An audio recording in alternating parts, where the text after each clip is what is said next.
Welcome to Pacific Time. I'm Wan Ha. Food safety is on everyone's minds lately. President Bush this week set up a special panel to examine just how safe are the imported food and other products coming to the United States. The White House says the panel isn't targeting Chinese goods, but China is the big panda in the living room. To show it was cracking down, Beijing this week executed the former head of its State Food and Drug Administration who'd been convicted of taking bribes. And inside China, consumers, both locals and Western expats, are growing increasingly concerned about the food they feed their families day in and out. And as Will Freeman reports from Beijing, some are turning to an alternative food supply.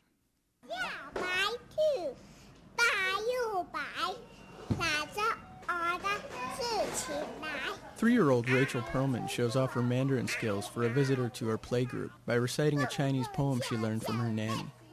Rachel's mom, Leora Perlman, is hosting the other expat mothers and toddlers today. Leora also leads an online forum called Beijing Organic Consumers, and she says that food safety issues are on everyone's mind. All of a sudden, we feel like we're under assault. The air is horrible. You can't drink your tap water. You're scared of everything. I've got children. I want to protect them. What in the world is happening in this country, around me? And the concern isn't limited to foreign residents. Leora Perlman's domestic worker, Miss Wei, chimes in. These days, there's also TV shows that expose all the unhealthy foods, so we're all extremely nervous and scared about it. Dr. Paul Thiers, who studies agriculture and food safety programs in China, says the recent scandals have been a concern to local people, but not a surprise. Urban Chinese consumers are aware of a range of food safety issues. Food safety problems make it into the Chinese media generally pretty quickly, particularly if somebody dies. One of those well-publicized incidents was last year's Red Heart egg scandal. There's a high premium for eggs that have a very red yolk in China because it does originally indicate some nutrition. It tells you something about the feed the chickens ate. Then the government made legal certain vegetable dyes that could be used to make that yolk redder.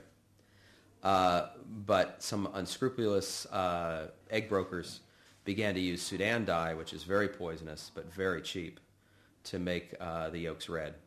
And some people died from it, and it blew up into a big controversy, a lot of corruption scandal. Stores like this one in Shanghai that specialize in organic and vegetarian food have sprung up to feed the demand for safer products. Its proprietor, Mr. Hong, says Chinese consumers need to be cautious about even unprocessed foods like fruit and vegetables. The vendors use lots of tricks. For example, there's a certain gel you can add to strawberries to make them stay ripe and colorful and not rot too soon. But the gel is extremely unhealthy. They add chemicals to all kinds of fruits, making them better looking, but actually more dangerous. There have been organic farmers in the Chinese agriculture sector since the early 1990s, but until the last few years, their products were primarily intended for the export market. Now there are 28 domestic groups which certify organic food. But neither Chinese nor expatriate consumers put much trust in these certification organizations, says Dr. Thiers. The biggest problem in the domestic market is consumer confidence, and surveys have shown that. Chinese consumers want to buy safer food, but they just don't trust certification. Leora Perlman and her domestic worker, Miss Wei, expressed that skepticism.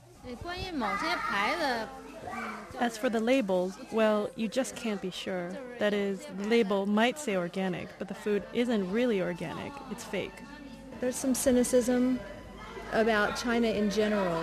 Who says they're following the rules? Who says that having a sticker means anything? Who says that they didn't just pay off the guy? Who says that they're not just farming the normal old methods and calling it organic? To some degree, these concerns, they have merit. But another member of the expat playgroup, Tress Alice, saw the situation improving. The concern that I had before we came here was the availability of organic foods. But in the year that we've been here, it's become easier and easier. So now I could say that we eat almost exclusively organic fruits and vegetables. Urban Chinese consumers are getting on board too. I spoke with one customer at Beijing's new organic supermarket chain, Lohao City. I think there are better quality products here. I have a daughter, and that's why I'm here, to buy food for her. She likes to eat jam. Even Angus Lamb, campaign manager of Greenpeace China's Food and Agriculture program, which works to expose unsafe food here, admits to some progress in the domestic organic market. So now there's a national seal and there's a legislation to protect consumers' rights, and also there's an accreditation system to control and to monitor the certifying bodies that doing organic certification work in China. So if you buy the real organic food here with a proper OFDC logo and then with the Chinese government seal, I think it's a reliable product. But as the world's largest country continues to develop at breakneck speeds, experts agree that it will remain difficult for even the most honest and willing government officials to keep food safe. Paul Thiers says it's not a question of business ethics. I don't think that Chinese producers and processors are any less ethical than their counterparts in North America or Europe. The real question is, how well can you regulate the food system? And to some extent, the Chinese food system, has industrialized much more quickly than the capacity to regulate it. That's partly due to the tremendous demand for exports. And that's true in clothing and computers and every other product that China exports, car parts. But of course in food we notice it more, because food safety, as opposed to t-shirt safety, is a big issue. And how the food safety issue is addressed could affect the perception of Chinese products, both at home and abroad, for decades to come. For Pacific Time, I'm Will Freeman.